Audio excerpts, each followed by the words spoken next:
Bonjour et bienvenue pour cette troisième vidéo du chapitre sur les fonctions sinus et cosinus avec le grand 2, l'étude de la fonction sinus.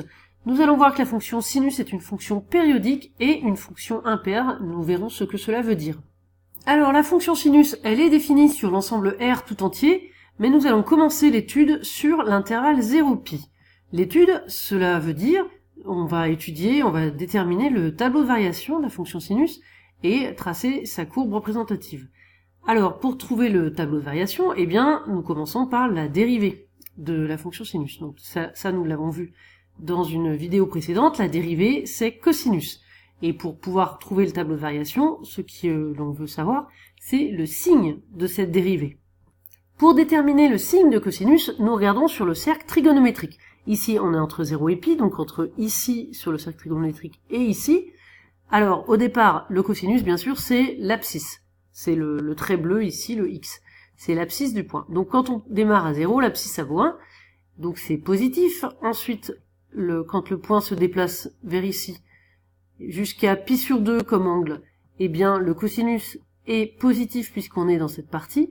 Et après π sur 2, entre π sur 2 et π, l'abscisse ici va être négative. Donc voilà, j'ai réécrit ici le signe de cosinus. Et on peut mettre ceci donc dans le tableau de variation. La dérivée de sinus, donc sinus prime de x, c'est cosinus, donc on a dit que c'était positif entre 0 et π sur 2, donc plus ici, et puis négatif entre π sur 2 et π, et ça vaut 0 en π sur 2. Donc on en déduit que la fonction sinus, elle est croissante de 0 à π sur 2, et décroissante de π sur 2 à π. Les valeurs, on les a déjà vues, sinus de 0 c'est 0, sinus de π sur 2 c'est 1, et sinus de π c'est 0. Nous pouvons tracer la courbe de sinus x sur 0π, donc croissante jusqu'à π sur 2, décroissante ensuite. En π sur 2, on a le maximum, donc une tangente horizontale. Et en 0, on peut remarquer qu'on a le nombre dérivé qui vaut cosinus de 0, puisque la dérivée de sinus est cosinus. Donc il vaut 1, et l'équation de la tangente, c'est y égale x.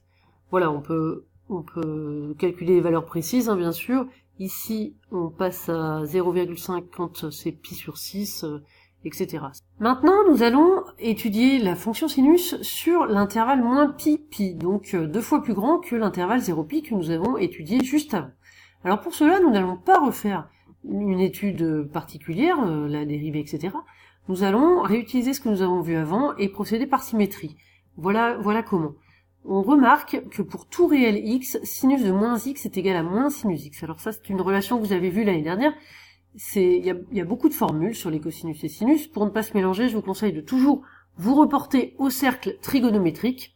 Donc sur le cercle trigonométrique, on représente un angle x et puis l'angle moins x qui correspond, c'est-à-dire en symétrique. Simplement dans l'autre sens. Alors ici, on lit ce qui nous intéresse nous, c'est sinus de moins x. Donc moins x c'est là, le sinus il se lit ici en ordonnée. C'est donc cette longueur verte en négatif, puisqu'ici on est du côté des négatifs.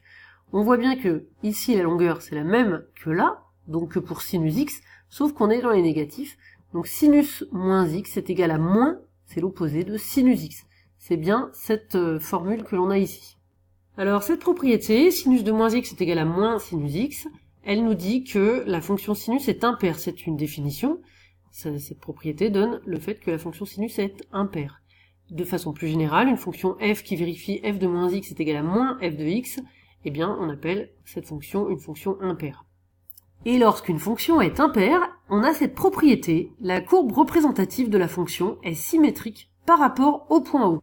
Ainsi, donc là, nous connaissions déjà la courbe de sinus entre 0 et π.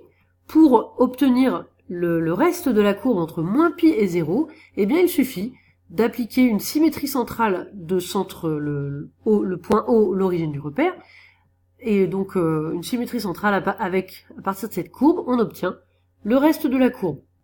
Par exemple, ce point M qui est là avec une certaine abscisse x et son ordonnée qui est sinus x, puisque M est sur la courbe sinus, eh bien ce point, il a son symétrique là par rapport à O, donc O est le milieu de MM', ce point, son symétrique est aussi sur la courbe de la fonction sinus. Ça correspond bien à cette propriété puisque M a pour abscisse x, M' étant son symétrique a pour abscisse moins x, et l'ordonnée ici c'est sinus x, et on voit bien que là l'ordonnée c'est l'opposé. Donc on a bien sinus de moins x est égal à moins sinus x. Passons maintenant au troisième paragraphe, la courbe représentative et l'étude de la fonction sinus sur l'ensemble R tout entier. Pour cela, nous n'allons pas refaire toute l'étude, nous allons simplement utiliser cette propriété qui dit que pour tout réel x, sinus de x plus de pi est égal à sinus x. Ça, c'est une propriété que vous avez déjà vue.